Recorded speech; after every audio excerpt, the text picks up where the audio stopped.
Les amis, j'espère que vous allez tous bien. Gloire à Dieu, les amis, gloire à Jésus. Aujourd'hui, je voulais les interpeller sur un point, les amis. Vous savez, quand on proclame la parole de Dieu sur notre vie, quand on déclare ce que Dieu dit de nous, on le proclame ouvertement et très souvent, comme par exemple une parole.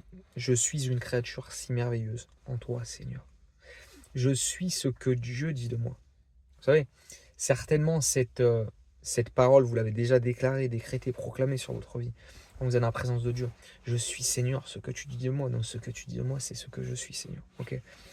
Mais là où je voudrais vous interpeller sur un point, les amis, c'est que peut-être qu'il y a des frères et sœurs qui ont déjà ressenti cette espèce de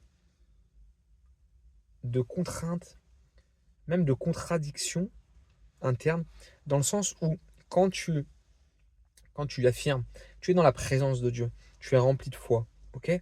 À l'instant où tu vas déclarer ce que Dieu dit de toi. Donc je sais pas, Dieu m'a donné l'autorité pour marcher sur les serpents, la puissance de l'ennemi, les scorpions, etc., etc. Je peux me déclarer, je suis quelqu'un de doux, je suis rempli de sagesse, je suis fort, je suis une lumière, je suis sel et lumière pour ton peuple Jésus. Quand je déclare, vous voyez, je déclare par exemple ça, je suis courageux, je prends courage, etc., etc. Ça, c'est ce que tu vas déclarer dans la présence de Dieu. On est OK avec ça?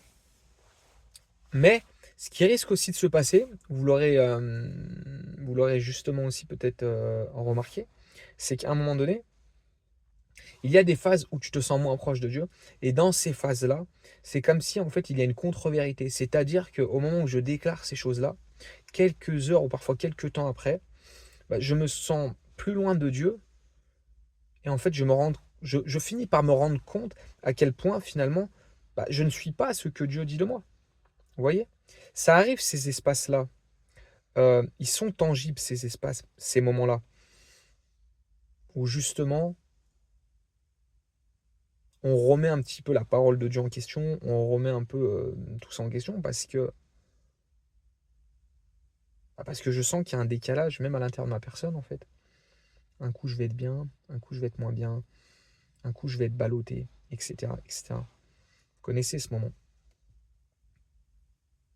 Bah, j'ai envie de te dire, plutôt par exemple, quand tu proclames sur ta vie, je suis ce que Dieu dit de moi, tu peux aussi en arrière-plan, juste avoir conscience d'une chose et plutôt par exemple te dire aussi, ok, pour pas tomber dans bah, vous savez, cette forme de découragement euh, et cette contraction qui se crée parce que je sens bien qu'il y a un dilemme, je sens bien qu'il y a un dilemme, je sens bien qu'il y a un dilemme, je me retrouve dans des situations où je dis ça mais je ne suis pas ça, je me retrouve dans des phases où j'ai l'impression d'être plus que le contraire de ce que Dieu a dit de moi, comme si c'est encore pire que ce que j'étais à l'instant où j'étais dans la présence de Dieu et je déclarais telle et telle chose. C'est normal. Donc dis-toi plutôt, si tu veux, en arrière-plan, en gardant le je suis pour te fortifier, pour que Dieu te façonne, tu comprends? Tu peux aussi te dire, je deviendrai ce que Dieu a dit que je suis. Je finirai par devenir ce que Dieu a dit que je suis. Là, du coup, il y a une nuance. C'est que là, tu rentres aussi consciemment dans un processus. Là, tu prends conscience que c'est un processus de maturation qui va s'opérer. Parce que les choses ne viennent pas comme ça du jour au lendemain. Donc là, tu es dans une forme d'acceptation que du coup, c'est Dieu, c'est lui seul qui va faire ce qui doit être fait. C'est lui seul. Ce n'est pas toi, c'est lui qui va faire. Parce qu'il est puissant, parce qu'il est au-delà de toi-même, parce qu'il est plus grand que toi, parce qu'il est au contrôle. Tu comprends? Donc là, tu commences aussi à moins tomber dans une forme de culpabilité parce que il peut advenir qu'à un moment donné, tu tombes dans une forme de culpabilité, aussi presque à en vouloir à Dieu ou à vouloir changer de chemin, tellement c'est difficile, tellement tu sens la difficulté, tellement que tu sens parfois même les oppressions et toutes ces choses-là, et toutes les attaques, et toutes les choses qui viennent réveiller l'intérieur de ta personne. Tu as l'impression que c'est encore pire qu'avant, tu comprends?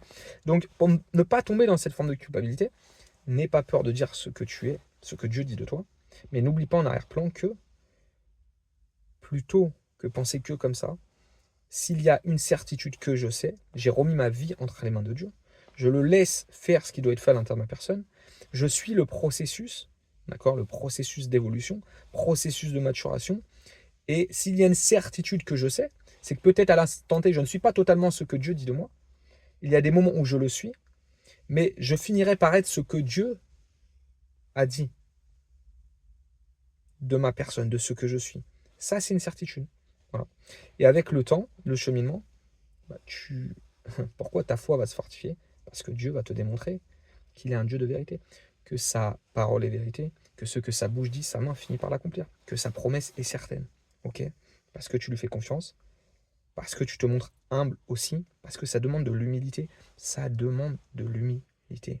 C'est de l'humilité. Ok? Sois béni, sois fortifié.